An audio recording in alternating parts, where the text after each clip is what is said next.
Assalamu alaikum. I'm Ibrahim Hooper with CAIR's News Update.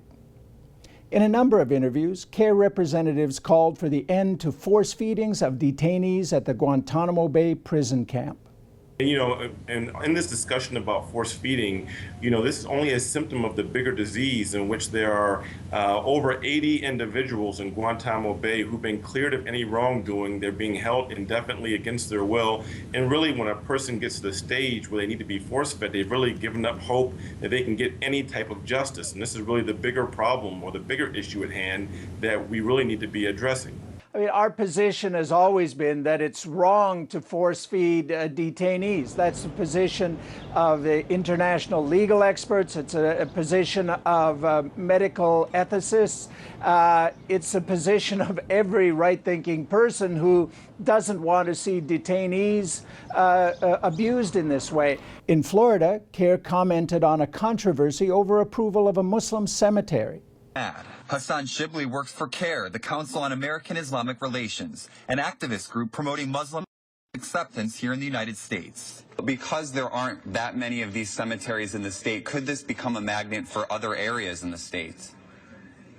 I doubt it, because in the Islamic tradition, you're really encouraged to bury your dead as close to where they passed away as possible. In Michigan, CAIR sought the release of an ex-Marine imprisoned in Iran.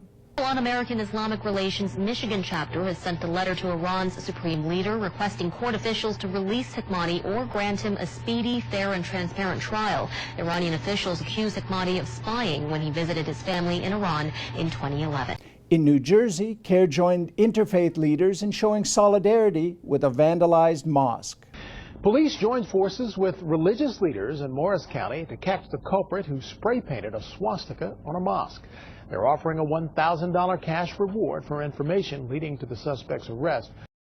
CAIR celebrated Independence Day by taking part in a White House rally in defense of the Fourth Amendment. It seems that the government is collecting huge troves of Americans' communications, whether that's their phone calls or internet. They are outraged over the National Security Administration's monitoring of phone calls and email communication. CAIR also took part in an earlier White House rally seeking an end to torture.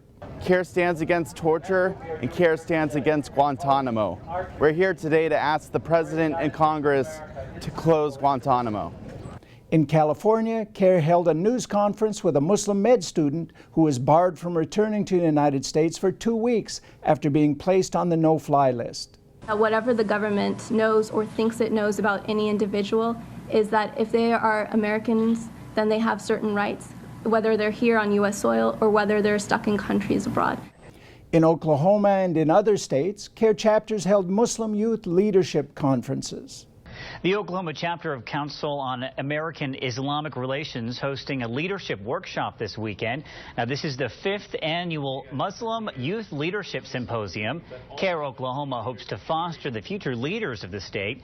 Today, teenagers learned how to give back to the community, how to participate in government, and to strengthen their faith. Tomorrow, they'll participate in a mock debate at the Capitol. In other news, CAIR urged lawmakers in North Carolina not to adopt legislation targeting Muslims in that state. CAIR also distributed a Sharing Ramadan resource guide offering advice on hosting interfaith iftars during the holy month. To receive CAIR updates and action alerts, sign up at CAIR.com. To contact CAIR, email info@CAIR.com. Assalamu alaikum. Peace to you.